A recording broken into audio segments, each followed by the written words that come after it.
Yesu ashimwe bene data, ndabakiriye mu izina rya Yesu Kristo kugira ngo dusangire ijambo ry'Imana muri aka kanya. Nitwa Emmanuel Nitanga, ngize umugisha wo kuganira nawe kuri iri jambo ry'Imana. Ijambo turi busange mu butumwa bwiza bwa Yesu Kristo bwanditswe na Yohana, ni ibice 3 murongo wa 16. Haranditse ngo kuko Imana yakunze abari mu isi cyane, byatumye itanga umwana wayo w'ikinege, kugira ngo umwizera wese atarimbuka ahubwo ahabwe ubugingo buhoraho. Amen. Ndumva nshaka kugusangiza iri jambo uburyo Imana igukunda. Imana iragukunda. Imana iragukunda kugera ku rwego yatanga byose ku bwawe.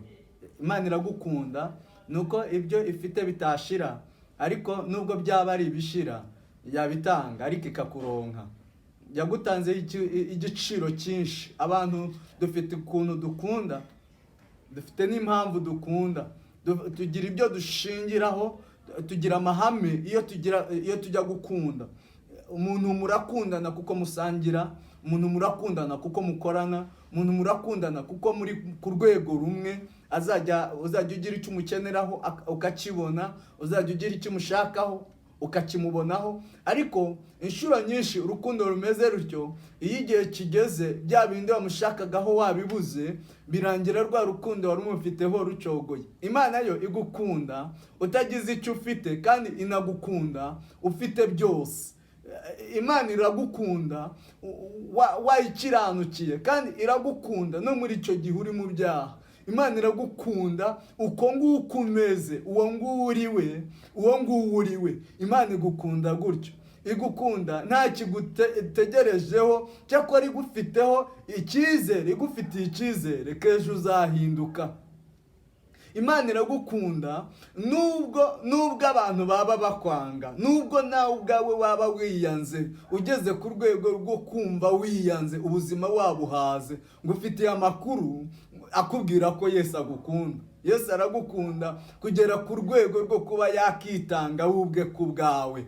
Ntabwo Yesu yitanze ku bw'isi, oya, ahubwo Yesu yitanze ku bwawe.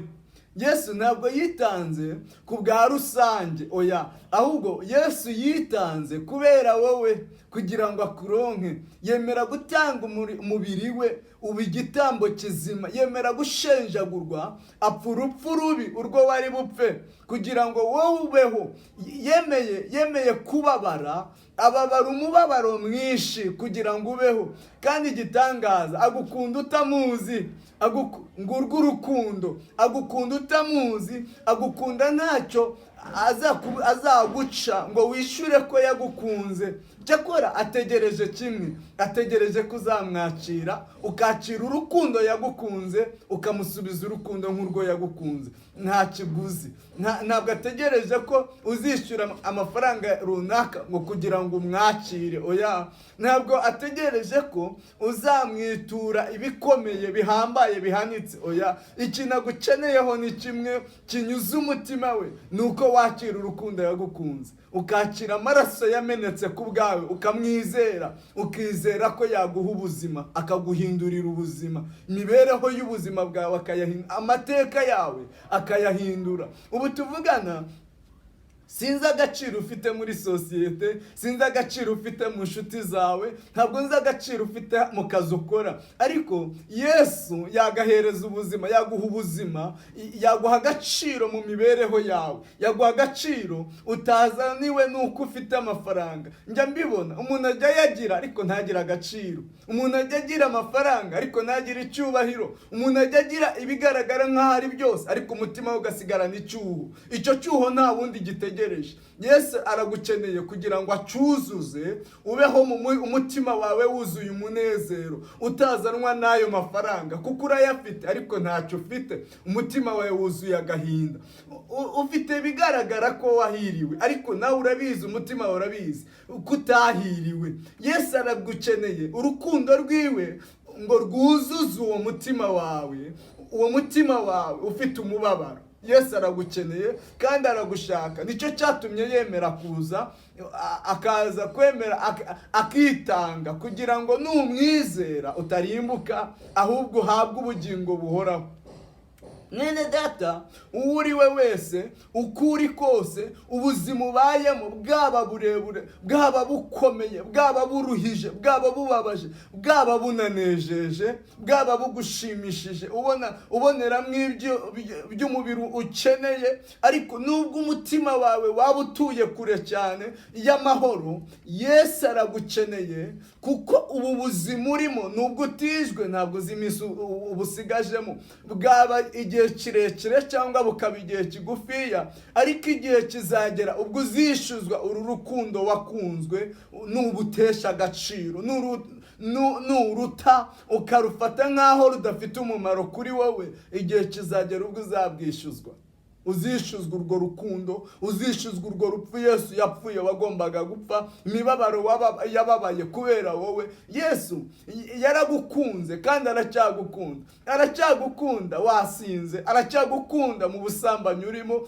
aracyagukunda mu byaha bitandukanye, mu bugambanyi urimo. Yesu aragukunda mama, Yesu aragukunda papa, Yesu aragukunda murumuna wanjye, mushiki wanjye. Yesu aragukunda kandi agukunda kuko yakumeneye amaraso, uri igiciro gikomeye. Umva mushiki wanjye we, wakicuruza, umva abantu bakugura bagutanzeho ibiciro bitoya, bakugura bagutanzeho amamodoka, bagutanzeho amazu, bagutanzeho amafaranga, amadolari. Okay, ni byiza, bigaragara nk'aho ari ibintu by'agaciro, ariko Yesu agukunda urukundo rwatumye agutangaho igiciro gikomeye cy'amaraso, ibitabona icyo bigura.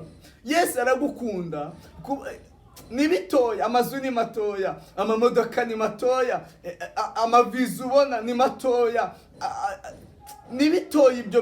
Ibyo byose uhabwa ni bitoya. Yesu we yakuguze amaraso, yemeye kugutanga igiciro cy'amaraso. Niyo mpamvu yumva atagutakaza, niyo mpamvu yifuza ko waba inshuti yiwe, urukundo agukunda rukamugarukira, ukamukunda nawe. Nta kindi, ntabwo ari amafaranga agukeneyeho, ntabwo ari diploma agukeneyeho, ntabwo agukeneye ngo uzamufashe ibintu bikomeye, ntabwo ategereje ko inzu ubukode buzashira ngo umufashe, oya, ahubwo akeneye ko gusa umwemerera icyo, agakiza ubugingo bwawe. Kandi urukundo afite ni urwo kugukiza, kumwemerera kwawe ntabwo ari we cyane bifitiye umumaro, ahubwo ni wowe kugira ngo agukize. Mwene data, kuko Imana yakunze abari mu isi cyane, niryo jambo twasomye, byatumye itanga umwana wayo w'ikinege, kugira ngo numwizera utarimbuka, ahubwo uhabwe ubugingo buhoraho. Imana iguha umugisha, umwakire nk'umukiza wawe, azamara umubabaro wo mu mutima wawe, azakugirira neza, azaguhembura, azaguha ibyishimo utigeze uhabwa n'inshuti, azaguha ibyishimo utigeze uhabwa n'imiryango, azaguha ibyishimo, ubwo azakubera byose, azakubera umuryango, azakubera amafaranga, azakubera buri kimwe cyose wumva ko ukeneye muri iyi si. Imana iguha umugisha, Imana iguha umugisha, ikwagurira imbago. Ndagushimye cyane mwami Imana, uyu muntu wakiriye iri jambo ryawe mugirire neza, ukuboko kwiza kwawe kubane nawe, umuhembure kandi umuharize ubugingo, kuko inyota afite ni we wayikemura. Ntabwo amafaranga ariyo yamariye inyota, ariko wuzuye ubuzima bwe, wuzuye umubiri we, wamumara inyota yose, wamumara irari ryose, waba uhagije mu buzima bwe. Ngaho muhembure mu izina rya Yesu Kristo, amen.